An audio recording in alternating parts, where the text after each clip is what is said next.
Management के इस behaviour chapter में हम ऑर्गेनाइजेशन का बिहेवियर का अध्ययन करते हैं।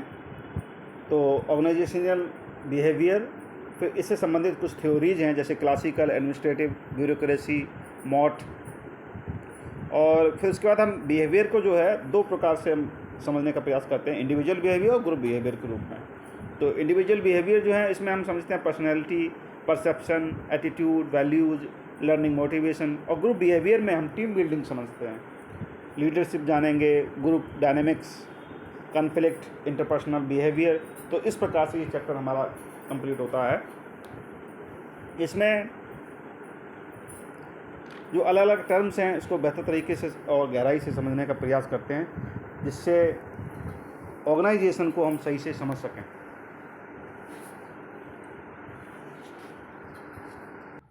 ऑर्गेनाइजेशन में बिहेवियर को 3 हेड के अंतर्गत हम समझते हैं, जैसे ह्यूमन बिहेवियर को समझना, फिर बिहेवियर को नियंत्रण करना और दिशा निर्देश हेतु समझना, उसके बाद ऑर्गेनाइजेशनल अडॉप्शन।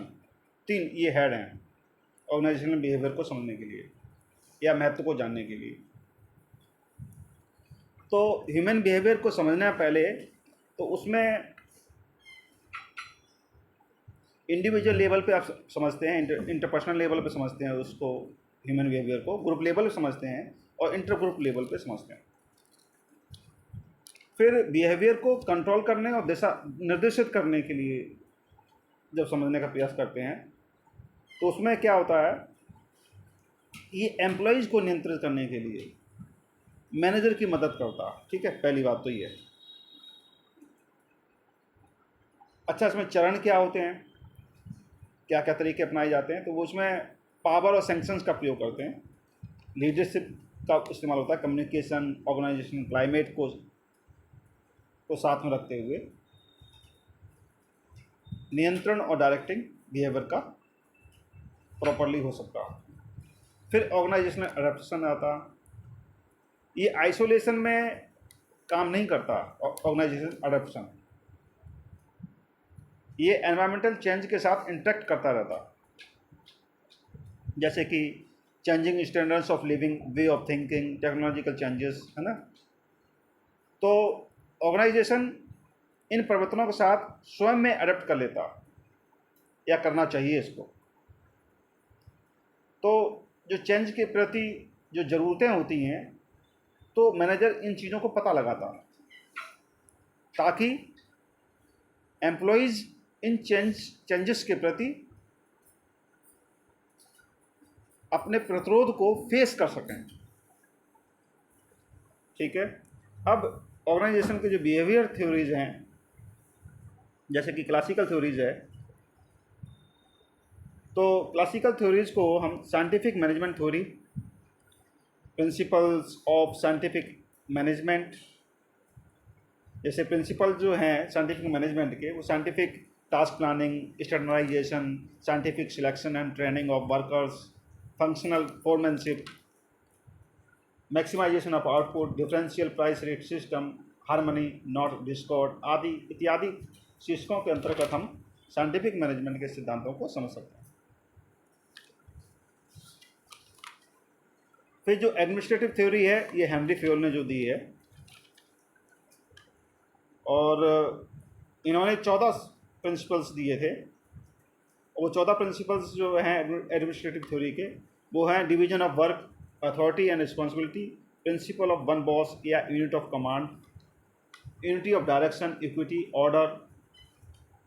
ऑर्डर में मटेरियल ऑर्डर और सोशल ऑर्डर होता, discipline, initiative, remuneration of employees, stability of tenure, scalar chain, subordination of individual interest to general interest, centralization of and decentralization. ठीक है, तो कुल मिला के जो फेयोल के मैनेजमेंट से संबंधित जो एलिमेंट्स हैं एडमिनिस्ट्रेटिव थ्योरी के रूप में, वो planning, coordinating, organizing, controlling, commanding, ये सब शामिल हैं। और वो प्रिंसिपल्स हो गए जो अभी तक बताए मैंने 14। और ब्यूरोक्रेसी जो थ्योरी है,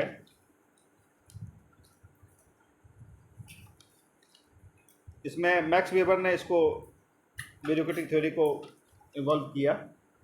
और ब्यूरोक्रेसी के जो तत्व हैं, एलिमेंट्स, हायरार्की है, इसमें डिवीजन ऑफ वर्क है, rules and regulations, departmentalization, narrow span of control, records, impersonal relationship, administrative class, personality. New classical theory वो 3 की थ्योरीज को फॉलो करती है। Hawthorne effect, bank wiring room experiment of Hawthorne, human relation approach, behavioural science approach. Modern organization theory जो कि मॉट कहलाती है, MOT,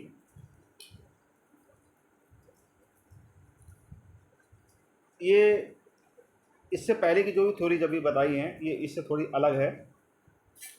इसमें ये ओपन सिस्टम व्यू रहता है, अडेप्टिव सिस्टम और प्रोबेबिलिस्टिक मॉडल अपनाया जाता है, डायनेमिक मल्टी वेरिएबल्स होते हैं, इनको समझा जाता। और theory based on modern organisations हैं वो हैं सिस्टम अप्रोच। सिस्टम जो है ओपन सिस्टम और क्लोज सिस्टम के रूप में देखे जाते हैं, इसके आधार पर ही आगे बढ़ा जाता है। सब सिस्टम ऑफ एन ऑर्गेनाइजेशन भी हो सकते हैं। और सिस्टम अप्रोच के इम्प्लीकेशंस क्या होते हैं इसको भी समझना होता है इसमें।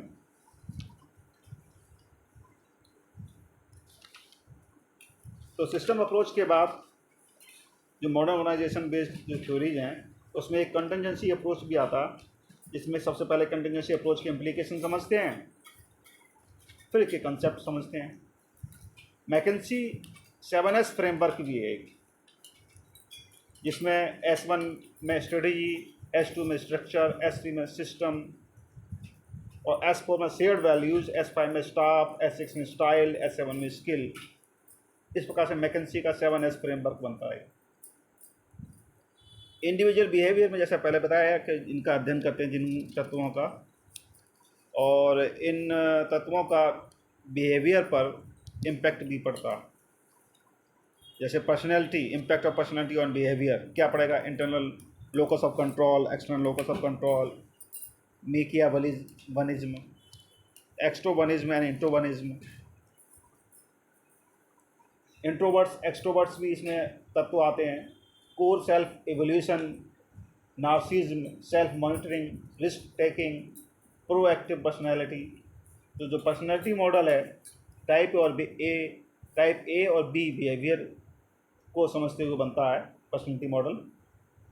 Type A behaviour, type B behaviour. Big 5 model भी है जिसमें extraversion, agreeableness, consciousness, emotional stability, openness to experience इत्यादि आते हैं। MBTI मॉडल है, इसमें मायर्स ब्रिग्स टाइप इंडिकेटर होते हैं।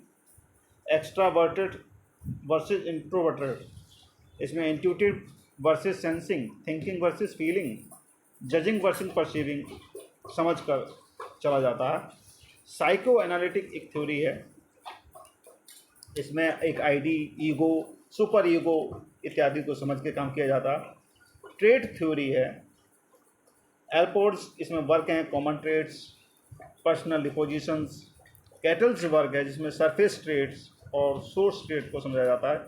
सेल्फ ऑर्गेनिक थ्योरी भी है जिसमें self image, ideal self, looking glass self, real self इत्यादि को समझ के आगे बढ़ा जाता है। फ्यूडियन स्टेजेस ऑफ पर्सनैलिटी डेवलपमेंट हैं जिसमें ओरल स्टेज है, एनल स्टेज है, फैलिक स्टेज है, लेटेंसी स्टेज है, जेनिटल स्टेज है। एरिक्सन साइकोलॉजिकल स्टेजेस, ये सभी हम समाजशास्त्रीय कंटेंट में समझ चुके होते हैं और ये मैनेजमेंट में भी इनको पढ़ा जाता है, लेकिन यहाँ ऑर्गेनाइजेशनल पॉइंट ऑफ व्यू से समझते हैं इन चीज़ों को। जैसे परसेप्शन आ जाता है, तो परसेप्शन में प्रोसेस ऑफ परसेप्शन, तो 3 स्टेजेस होती हैं परसेप्शन प्रोसेस की। सिलेक्शन ऑफ स्टाइमुली, ऑर्गेनाइजेशन ऑफ स्टाइमुली और इंटरप्रिटेशन ऑफ स्टाइमुली। तो परसेप्चुअल सिलेक्टिविटी के जो रिस्पॉन्सिबल फैक्टर्स होते हैं उसमें एक्सटर्नल फैक्टर्स ले सकते हैं, इंटरनल फैक्टर ले सकते हैं। और जो एक्सटर्नल फैक्टर्स होते हैं परसेप्चुअल सिलेक्टिविटी के रिस्पॉन्सिबल फैक्टर्स में, वो साइज है, intensity, repetition, novelty and familiarity, contrast, motion. Internal factor में self concept, belief, expectations, inner needs, response disposition, perceptual defense. Perceptual skills को डेवलप करने में हम avoid perceptual distortion, make accurate self perception, being empathic, having positive attitude, free and open communication को ध्यान में रखते हैं। और जो ऑर्गेनाइजेशन में परसेप्शन के जो शॉर्टकट्स हैं वो selective perception, contrast effect, hello effect, stereotyping इत्यादि हैं। एटीट्यूड की जब बात की जाती है तो इनके जो कंपोनेंट हैं, cognitive component, affective component, behavioural component, ठीक है, एटीट्यूड के फंक्शंस हैं, फिर एटीट्यूड के सोर्स को समझते हैं, फिर एटीट्यूड को जो निर्माण करने वाली थ्योरीज़ हैं वो हैं बैलेंस थ्योरी, कंग्रुइटी थ्योरी। कुल मिला के ये सभी फ़िलॉसफी से भी प्रभावित हैं। फ़िलॉसफी है, सोशलॉजी है, इन दो विषयों से बहुत प्रभावित है ये कंटेंट, ये चैप्टर। एटीट्यूड का मेजरमेंट भी होता है, इनकी टेक्निक हैं जिसमें एटीट्यूड वर्सेस वैल्यूज़ को समझा जाता है, वैल्यूज़ के प्रकार को देखा जाता है कि वैल्यूज़ के जो प्रकार हैं, इंस्ट्रूमेंटल वैल्यूज़, टर्मिनल वैल्यूज़, ठीक है। अब लर्निंग वाली बात आती है, तो लर्निंग प्रोसेस के भी तत्व होते हैं, उनके कंपोनेंट होते हैं, जैसे ड्राइव है, क्यू स्टाइमुली है, रिस्पॉन्स है, रिइंफोर्समेंट, रिटेंशन, और लर्निंग को प्रभावित करने वाले कारक भी होते हैं। फिर लर्निंग की संबंधित थ्योरीज भी हैं, और लर्निंग से संबंधित जो थ्योरीज हैं, सीखने से संबंधित, वो classical conditioning theory of learning, operant conditioning theory of learning, cognitive learning theory, ठीक है। अब आ जाता है मोटिवेशन। तो motivation, concept of motivation 3 term से हम समझते हैं, 3 टर्मों का हम अगर परीक्षण करें तो समझ लेते हैं मोटिवेशन क्या है। इसमें आता है जैसे मोटिव, मोटिवेटिंग और मोटिवेशन। इसी प्रकार से मोटिवेशन की जो थ्योरीज हैं, अब इनका नाम दिया जाए तो एक मास्लो नीड हायरार्की थ्योरी है, फिर है हर्जबर्ग मोटिवेशन हाइजीन थ्योरी, और फिर है मैक्सीलेंड नीड्स थ्योरी, एक है आल्डर फर्ज ईआरजी थ्योरी, एक है वी रूम्स एक्सपेंटिसी थ्योरी। तो बहुत सारी थ्योरी हैं। एक गोल सेटिंग थ्योरी है, एक McGregor theories X and theory Y है। तो देखिए छोटे छोटे टर्म्स हैं, लेकिन थ्योरीज कितनी हैं, मॉडल्स कितने हैं, कितने इनके फैक्टर्स हैं, कंपोनेंट्स हैं। ग्रुप बिहेवियर में टीम बिल्डिंग और टीम बिल्डिंग के प्रकार को समझते हैं। टीम बिल्डिंग के प्रकार जैसे प्रॉब्लम सॉल्विंग टीम है, एक सेल्फ मैनेज वर्क टीम है, क्रॉस फंक्शनल टीम है, फिर वर्चुअल टीम है, इसी को समझते हैं। अब टीम बिल्डिंग का प्रोसेस कैसे होता है, सिलेक्टिंग, ट्रेनिंग, रिवार्डिंग, इन टॉपिक्स के अंतर्गत हम इसको समझते हैं, टीम बिल्डिंग की प्रोसेस को। अब टीम इफेक्टिवनेस के जो मॉडल हैं वो हैं GRPI model, keychain batch and Smith model, ठीक है। फिर लीडरशिप आता, तो लीडरशिप जब आएगा, लीडरशिप को परिभाषा समझने के बाद लीडरशिप के हम लक्षणों को समझेंगे, कैरेक्टरिस्टिक्स को, इसकी इंपॉर्टेंस को समझेंगे। फिर इनके भी लीडरशिप की थ्योरीज आ जाएंगी, थ्योरीज आएंगी जैसे ट्रांसैक्शनल वर्सेज ट्रांसफॉर्मेशन लीडर्स, ठीक है। और क्रिस्मेटिक थ्योरी, अब लेकर ग्रेटमैन थ्योरी, ट्रेड थ्योरी है, लीडरशिप कॉन्टिन्यूम, मैनेजरियल ग्रेड, इन टर्मों को समझते हैं। बहुत सारी थ्योरीज हैं, मॉडल्स हैं इनके अलग अलग। फिर इनको समझने के बाद ग्रुप डायनेमिक्स को समझेंगे, जिसमें ग्रुप डेवलपमेंटल जो मॉडल हैं उनको देखेंगे। फिर कन्फ्लिक्ट आता है, और फिर बिहेवियरलिस्ट अप्रोच और क्लासिकल अप्रोच को हम समझते हैं। इस प्रकार से हमारा ये चैप्टर पूरा होता है, जिसमें इंटरपर्सनल बिहेवियर को भी समझेंगे, ट्रांजैक्शनल एनालिसिस किया जाएगा, ego stages of transactional analysis, बहुत सारे कंटेंट रहते हैं।